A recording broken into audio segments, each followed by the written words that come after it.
अस्सलाम वालेकुम। हमारे चैनल बिया और माला पर खुश आमदीद।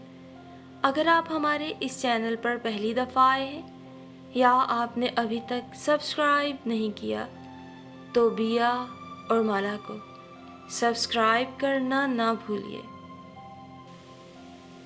मलाल था कि ख़त्म होने का नाम नहीं ले रहा था, दुख था कि बढ़ता ही जाता। वो अज़रा के घर से आकर बैठी और न जाने किन सोचों में गुम थी। मायदा ने सास को यूं परेशान और सोचों में डूबे देखा तो समझ गई आज फिर कोई नई बात हुई है। भर कैफ जल्दी से ग्लास भर पानी पिलाया, मगर रुकैया बेगम के चेहरे पे सन्नाटे छाए रहे। पूछने की जुर्रत भला किसे थी? वो महज सोच के ही रह गई। जरा देर बाद कामों में मसरूफ हो गई तो बात खुद ही जहन से निकल गई, मगर रुकैया बेगम को करार कहाँ था। बेख्तियार आह भर कर बोली, अजरा के तो नसीब खुल गए। आगे की मुकम्मल बात मायदा हर्फ ब हर्फ बता सकती थी, मगर रवादारी और मुरव्वत निभाना मकसूद था। लिहाजा सवालिया नजरों से सास को देखा। चेहरे पे सुबकी का एहसास भी था। भाई उसकी बहू ऐसा आला तरीन जहेज लाई है कि लगता है माँ बाप ने ब्याहते हुए किसी खजाने का मुंह खोल दिया है। पता चलता है बेटी से मोहब्बत थी। आला तरीन फर्नीचर, बढ़िया कपड़े, जूते और सोने के जेवरात के साथ साथ उम्दा पहनावियां अलग। वो बहुत मरूब नजर आ रही थी। जवाबन मायदा सिर्फ हुनकारा तक न भर सकी। एक हमारा बेटा है कि जिद पे अड़ जाए तो 1 इंच पीछे हटना गवारा नहीं। पिछली गली में हाजी साहब कितने अच्छे खाते पीते रख रखाव वाले थे। उनकी छोटी बेटी नमरा के लिए बात तक कर ली थी मैंने, मगर ना जी, बेहजाद पर तो तुम्हारे इश्क का भूत सवार था। शादी करनी थी तो सिर्फ शरई तौर पर ले देकर, और ऊपर से तुम्हारे चचा ने न जाने क्या घोल के पिला दिया था कि फिर तो किसी तौर नमरा के लिए ना माना। उनकी बातें मायदा पर किस तरह असरअंदाज हो रही थी, इस फिक्र से बेनियाज वो 1000 बार की दोहराई बातें दोहरा रही थी। मायदा मुहरबल अब सुनती रही। कभी खिसियानी सी हंसी हंस पड़ती, मगर पलट कर कभी जवाब न दिया था कि खुद एतमादी तो उसमें यूं भी ना थी, और जो थोड़ी बहुत थी वो भी सास की बातों के बाद खत्म हो चुकी थी। उसके वालिदैन उसके बचपन में ही एक हादसे के दौरान वफात पा चुके थे। उसकी परवरिश उसके चचा और चची ने की थी। वो लोग भी मुआशी तौर पे इतने मुस्तहकम नहीं थे। तभी जैसे तैसे मिडल करने के बाद वो आधे दिन मदरसे चली जाती और बाकी वक्त घर के काम और चची के छोटे बच्चे संभालने में गुजर जाता। चची को उसके वजूद से खासा सहारा था कि वो घर और बच्चे उसके सपुर्द करके सलाई करके चंद नोट कमा लिया करती थी। मगर जब चचा, जो कि वेल्डिंग का काम करते थे, अपने एक शागिर्द का रिश्ता लाए जो हाल ही में अपना काम शुरू कर चुका था, चची ने देखभाल के बाद मायदा को रुखसत करने में कोई तामुल न किया।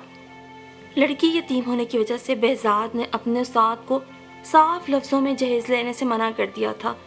दोनों मियाँ बीवी को ये रिश्ता किसी नेमत से कम न लगा था।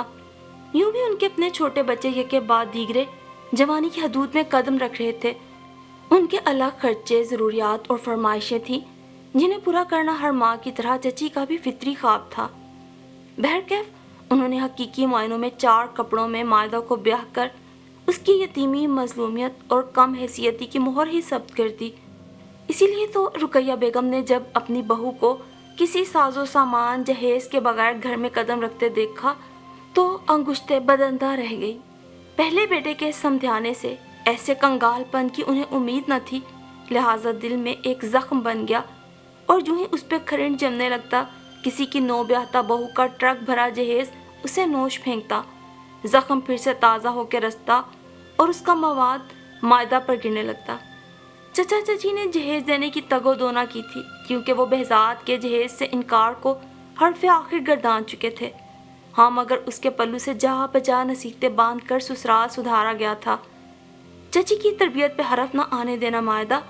कोई गाली भी दे तो आगे से जुबान ना खोलना, तेरा बोलना सबको दुखेगा, मगर जिसके जवाब में तू लब खोलेगी वो किसी को नजर नहीं आएगा।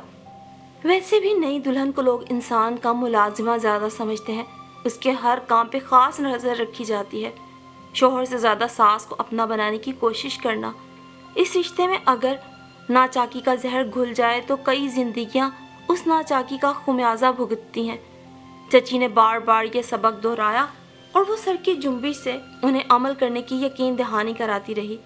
یوں 5 برس تک اس کی مالی حیثیت اور کم مائیگی کا احساس آخری حد تک اجاگر کرنے کے باوجود رقیہ بیگم کی خواہش تشنا تھی۔ جو ہی چھوٹے فرزند شہزاد نے نوکری ملنے کے بعد اشاروں کنایوں میں اپنی شادی کا کہنا شروع کیا، رقیہ بیگم بہو ڈھونڈ مہم پہ سرگرم ہو گئیں۔ لاکھ تلاش بسیار اور جوتیاں چٹکانے کے بعد ان کی نگاہ انتخاب اپنے دور پرے کے سسرالی رشتے داروں کی لڑکی ثنا پہ جا کر ٹھہری۔ ان کی خواہش کے عین مطابق خاصا کھاتا پیتا گھرانہ تھا۔ رقیہ کی تو دلی مراد بہر آئی، ہواؤں میں اڑی اڑی پھرنے لگتی۔ سمدھیانہ معقول تھا تو اس کا مطلب تھا کہ بری بھی شایان شان اور آنکھوں کو خیرہ کرنے والی ہو۔ وقت آنے پہ سبھی نے رقیہ کی پسند اور انتخاب کو دل کھول کر سراہا۔ مائدہ گھر کے بکھرے کام سنبھالتی اور رقیہ بیگم بغل میں پرس دبائے مارکیٹوں کی خاک چھانتی، بیش قیمتی اشیاء خریدتی۔ بقول اس کے مائدہ کو بھلا خریداری کی کیا سوجھ بوجھ، جس کی ساری عمر چچا کے بچوں کے پوتڑے دھوتے گزر گئی۔ ارے جس نے اپنی شادی پہ ڈھنگ کی کوئی ایک چیز نہ خریدی ہو، اسے معیار کا بھلا کیا اندازہ ہوگا۔ مائدہ دل میں سوچتی، ایک طرح سے اماں ٹھیک ہی کہتی ہیں، پیسے کا استعمال بھی پیسے والے ہی درست جانتے ہیں۔ دونوں بیٹوں کی کمائی وہ اپنی دسترس میں رکھتی تھی۔ پس انداز کی ہوئی ساری رقم بری میں خرچ ہو گئی، جس میں بڑا حصہ بہزاد کی کمائی کا بھی تھا، مگر مائدہ کو اس کی اوقات کے مطابق درمیانی قیمت کے کپڑوں پہ ٹرکھایا گیا۔ وہ اس پہ بھی راضی برضا تھی، حرف شکایت نہ ادا کیا۔ اور پھر نئی بہو کے آنے سے گھر میں جگہ کی تنگی پڑ چکی تھی۔ بہزاد نے اپنی دکان کے پاس ہی چھوٹا سا گھر کرائے پہ لے لیا اور مائدہ اور دونوں بچوں سمیت وہیں شفٹ ہو گیا۔ دونوں نے رقیہ کو بھی خاصا اصرار کر کے اپنے ساتھ رہنے پہ آمادہ کرنا چاہا، مگر رقیہ کا دل ثنا کے قیمتی ساز و سامان اور نئی بہو کے چونچلوں میں اٹک کے رہ گیا تھا۔ دینے والوں نے ڈائننگ ٹیبل سمیت صوفہ سیٹ، استری سٹینڈ، ڈیک، LCD، الغرض ہر علم غلم دل کھول کر دیا تھا۔ پھر بھلا وہ کیوں کرنا گرویدہ ہوتی۔ رقیہ بیگم کی ساری محلے والیاں باری باری ان کے یہاں آتی۔ بہو کا فرنیچر دیکھ کر سبھی کی آنکھیں حیرت کے مارے کھلی کی کھلی رہ گئیں۔ جہیز تو سب کی بہوؤں کے آ رہے تھے، لیکن ثنا کا جہیز بہت اعلیٰ اور قیمتی تھا۔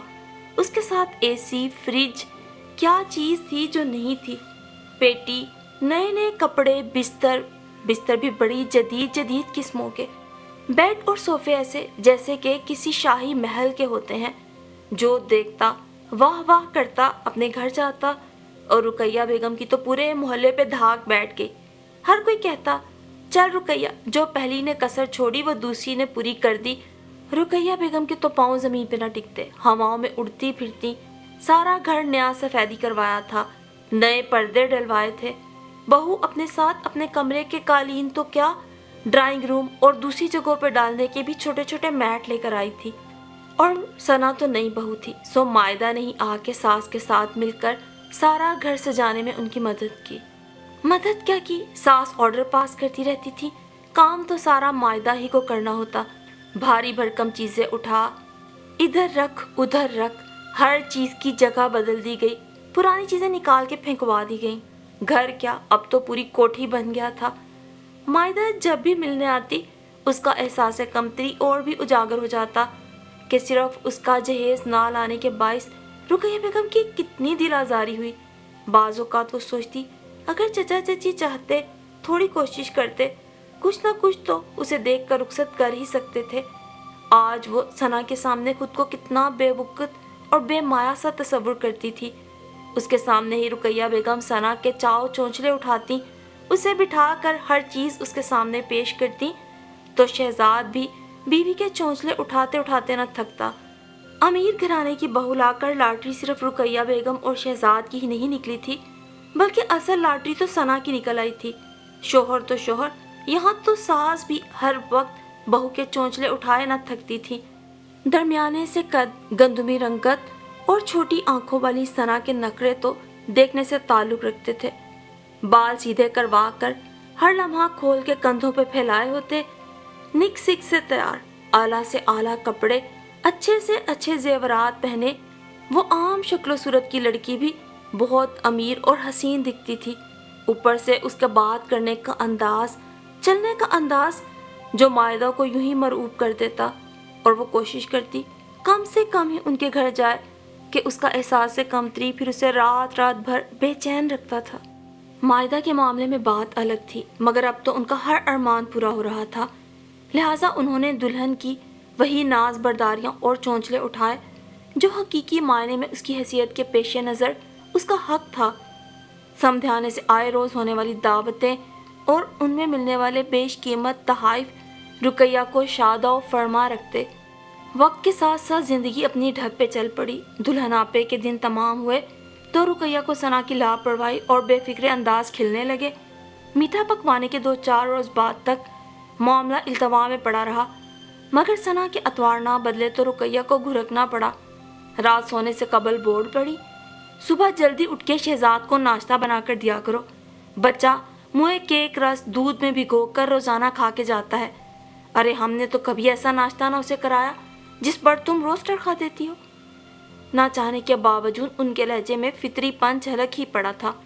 सना की तो मानो तलवों पे लगी और सर पे बुझी। तो अब भी आप ही करवा दिया करे ना नाश्ता। शादी के बाद बेटे से रिश्ता खत्म थोड़ा ही हो जाता है। पैसे पे तो हक होता है, बेटे का काम कोई फर्ज नहीं रहता। वो तुरंत बोली थी। रुकैया पर तो सातों आसमान टूट पड़े थे। हैरत से जुबान गंग रह गई। गज भर की छोकरी ने उनकी जुबान ही बंद कर दी थी। लम्हा भर में मोहर बलब और झुकी नजरों वाली मायदा याद आ गई, मगर कबल अज़ीं कि उन्हें मुन्ना सा हार्ट अटैक हो जाता। माहौल के सकूत को सना की तेज आवाज ने तोड़ा। जब शहजाद को ही परवाह नहीं तो आप भी बिला वजह टेंशन न ले।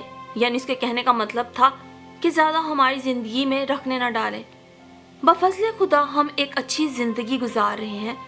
वो बहुत कुछ और कहकर लम्हा भर को भी ना रुकी थी। कमरा मुकफ्फल करके अंदर बंद हो गई। शाम को शहजाद ऑफिस से आया तो हस्बे मामूल सजी संवरी बीवी का मुंतजिर था, मगर वहाँ सूरत हाल ही निराली थी। रुकैया के चेहरे पे बगैर कसूर के ही खजालत बिखरी पड़ी थी, जो कसूर ना होने के बावजूद भी कसूरवार जाहिर करने पे तुली थी। दोनों माँ बेटे ने दरवाजे पे खड़े होकर लाख मिन्नतें और इल्तिजाएं की, तब कहीं जाके दरवाज़ा खुला और सूजे पपूटों और मतूरम आंखें लिए सना बाहर आई। उस रोज के बाद रुकैया ने सना को कुछ कहने से कानों को हाथ लगा के तौबा कर ली। चूंकि मायदा की मौजूदगी में काम करने की आदत खत्म हो चुकी थी, लिहाजा अब सना को कुछ कहना तो उसकी शान के मुनाफी था। खुद काम करती तो सांस फूल जाता, बेहाल हो जाती, कुछ ही देर में थक जाती। नई कीमती और नफीस अशिया का भूत उतरा तो कुछ अरसे बाद अकेलापन और घर का सूनापन खिलने लगा। सना अपनी मर्जी की और मन मौजी किस्म की लड़की थी। मूड होता तो बात करती, वरना अपने कमरे में पड़ी बालिश्त भर की स्क्रीन वाले मोबाइल पर फेसबुक और व्हाट्सएप चलाती। मोबाइल से उतार जाती तो एलईडी ऑन करके बैठ जाती। इतनी गई गुजरी भी ना थी कि कभी किचन को ही रौनक बख्शती। हफ्ते में एक रोज़ उस पर कुकिंग का भूत सवार होता तो बावर्ची खाने में जाकर खूब तखरीब कारियाँ करती। रुकैया के बनाए बजट को तीली लग जाती, मगर सना को कुछ कहना शेर की कछाड़ में हाथ डालने के मुतरादिफ था। जबरन सब्र के घूंट भरने पड़े। जिंदगी खूबसूरत और बेशकीमत साजो सामान से पुरसकून नहीं हुआ करती। हकीकी मायने में जिंदगी जीने के लिए पुरसकून दिलो दिमाग का होना ज़रूरी होता है। ये बात अब वो बखूबी जान चुकी थी। सना उम्मीद से हुई तो मिजाज अर्शे मौला पे जा पहुंचा उसका। वो मायदा तो थी नहीं जिसे इस हालत में भी रुकैया बेगम आराम से डांट देती थी। अरे हमने भी तो बच्चे पैदा किए थे, तुम कोई अनोखी थोड़ी हो। और वो सारी तकलीफ और दर्द भुलाकर तानों तिश्नों और घर के सुकून की खातिर काम में जुट जाती। सना की दफ़ा तो जुबान बंदी हो गई थी, लेकिन सारा दिन सना की हरकतें और खाना पीना देख देख के रुकैया बेगम दिल ही दिल में जलती कुड़ती रहती। और आने वाले दिनों में सना ने एक नया वतीरा अपना लिया था। उसने कहना, अम्मा हर वक्त मुझे घूरती हैं। कल पिज़्ज़ा खा रही थी कि अम्मा की घूर ऐसी पड़ी उल्टी हो गई। मुझे नज़र लगा दी है इन्होंने। अम्मा को समझाओ वरना मैं मैके चली जाऊंगी। आवाज़ इतनी बुलंद थी कि आसानी रुकैया की समातों तक रसाई पा गई। टोकने की आदत पर तो वो काबू पा चुकी थी, लेकिन वो जो एक फितरत थी हर चीज़ पे नज़र रखने की, लाशौरी तौर पे अभी भी शायद वो सना की हर हरकत पे नज़र रखती थी। अब वो बेकाबू हो चुकी थी। बहू के यूं बबांगे दोहल कहने पर वो शर्म से ज़मीन में गड़ गई। अब मामला उनकी बर्दाश्त से भी बाहर हो चुका था। वो खुद पे कितना को काबू पाती। زبان کو تو کنٹرول کر لیا تھا، نظروں کو کتنا کرتی۔ اب بہو انہیں نظر بد کا الزام دینے لگی تھی، سو انہوں نے لشم پشم بیگ میں کپڑے ٹھونسنے شروع کر دیے۔ ثنا سامنے سے کر کے گزر گئی، جبکہ نور چشم نے ماں کو بوریا بستر باندھتے دیکھا تو تکلفاً آگے بڑھا۔ کہاں جا رہی ہو اماں؟ بہزاد کی طرف جاؤں گی، نظریں پھیر کے جواب ہی دیا۔ لاؤ میں بیگ چھوڑاتا ہوں۔ صاحبزادے نے فرما برداری اور تابعداری کی انتہا کر دی اور بذات خود ماں کا بھاری بھرکم بیگ بڑے بھائی کے یہاں چھوڑ کر آیا۔ ارے واہ، اماں ہمارے گھر رہنے آئی ہیں۔ مائدہ تحیر کے ساگر میں غوطہ زن کچن سے برآمد ہوئی، ڈوئی ہاتھ میں ہی رہ گئی۔ دادی دادی، بچے کمروں سے نکل کر دادی کی ٹانگوں سے آ لپٹے۔ بچوں کو کچھ دیکھ کر مائدہ بھی آگے بڑھی اور ساس کو گلے لگا لیا۔ رقیہ نے اسے زور سے جپھی ڈالی اور اسے خود سے الگ کرتے ہوئے پیار اور شفقت سے اس کی پیشانی چوم لی۔ آج انہیں واقعی مائدہ ہیرا لگی تھی، میری راج دلاری، ان کے منہ سے بے اختیار نکلا، اور مائدہ تو جیسے بے ہوش ہوتی ہوتی ہی رہ گئی۔ ساس کی اتنی محبت اور شفقت کی وہ کہاں عادی تھی، اور پھر آنے والا ہر دن جیسے مائدہ کے لیے اپنے اندر خوشیاں اور رحمتیں سموئے ہوئے تھا۔ جیسے جیسے اسے اپنی ساس کی زبانی علم ہوا کہ حسین اور امیر ثنا کا اصل روپ کس قدر بھیانک تھا، اور اس میں بڑوں کا رکھ رکھاؤ، ادب، لحاظ کچھ بھی نہیں تھا، مائدہ دل ہی دل میں اللہ کا شکر ادا کرتی۔ کیسے وہ ثنا کی شادی کے بعد سے اپنے اندر ہی مزید گھٹتی چلی جا رہی تھی، کسی کو بتا بھی نہیں سکتی تھی کہ وہ کس اذیت ناک احساس اور تکلیف دہ سوچوں سے گزر رہی ہے۔ لیکن اب وہی رقیہ بیگم تھی جو دن رات مائدہ سے سہیلیوں کی طرح باتیں کرنے میں مصروف رہتی، اور مائدہ ہر لمحہ ان کی خدمت کر کر کے خوش ہوتی کہ بالآخر رقیہ بیگم کا دل اس کی طرف سے صاف تو ہوا، ورنہ یہ تو مائدہ کا دل ہی جانتا تھا کہ اس نے 5 سال اپنی ساس کے کیسے کیسے تانے سہے تھے، اور یوں بہزاد نے اپنی نیک نیتی سے جو بیج بویا تھا آج وہ ایک پھلدار درخت بن چکا تھا۔ بہزاد کے گھر میں اس کی سلیقہ شعار، وفا شعار، محبت کرنے والی بیوی، صفائی ستھرائی کا، کھانے پینے کا خیال رکھنے والی، اور سب سے بڑھ کر بڑوں کا ادب، بچوں سے محبت اور شفقت سے پیش آنے والی مائدہ ہر صورت بہزاد کے لیے اللہ کا تحفہ ہی ثابت ہوئی تھی۔ اور یوں آج دونوں میاں بیوی اپنے چھوٹے سے صاف ستھرے گھر میں خوش و خرم زندگی گزار رہے تھے، جہاں دیکھنے والے کو شاید نفیس اعلیٰ قیمتی فرنیچر، بھاری بھرکم پردے، مہنگے قالین، خوبصورت سینریاں تو نہ ملتی، لیکن ایک پرخلوص دل اور نیک سوچ اور ارادوں والے میاں بیوی اور ان کے فرما بردار بچے اس گھر میں اللہ کی رحمت کا منہ بولتا ثبوت تھے۔ اور تو اور بالآخر رقیہ بیگم کے لیے بھی جائے پناہ وہ غریب خانہ ہی ٹھہرا تھا۔ آج رقیہ بیگم جانے نادم تھیں یا نہیں، وہ مجبور ضرور تھیں، کیونکہ ثنا کے مقابلے میں جو بھی ہو مائدہ ان کے لیے ایک ہیرا بہو ہی تھی۔ اور بعض اوقات انسان کا غرور اور اکڑ جب ٹوٹے نا تو اللہ اسے یوں ہی ناتواں اور مجبور کر دیتا ہے، اور جن کو اس نے اپنے شر سے زندگی بھر تنگ کر کے رکھا ہوتا ہے آخر میں انہی کے رحم و کرم پہ چھوڑ دیا جاتا ہے۔ مائدہ، اس کی ساس کی اور ثنا کی یہ کہانی بھی آج کے دور کی ہر اس ساس کے لیے عبرت ناک ہے جو خود کو بڑا ترم خان سمجھتی ہے اور چھوٹے غریب گھر سے آئی لڑکی کو ہمیشہ احساس کمتری میں مبتلا رکھ کر ذلیل کر کے اپنی انا کو تسکین پہنچاتی ہے۔ ہمیں ان کہانیوں سے عبرت پکڑنا چاہیے، کیونکہ یہ صرف کہانیاں نہیں ہیں بلکہ ہمارے معاشرے کی تلخ حقیقتیں ہیں، اور وہ اذیت ناک سچائیاں ہیں جو کئی اعلیٰ ضرب، اچھے دل کی اخلاق والی لیکن کمزور اور متوسط گھرانوں کی لڑکیوں کو نگل گئیں، اور آخر میں انہیں بد مزاج، بدتمیز، بد زبان اور پتھر دل عورت کے روپ میں تبدیل کر کے معاشرے کے لیے پھر ایک ناقابل علاج ناسور کی صورت بنا دیتی ہیں۔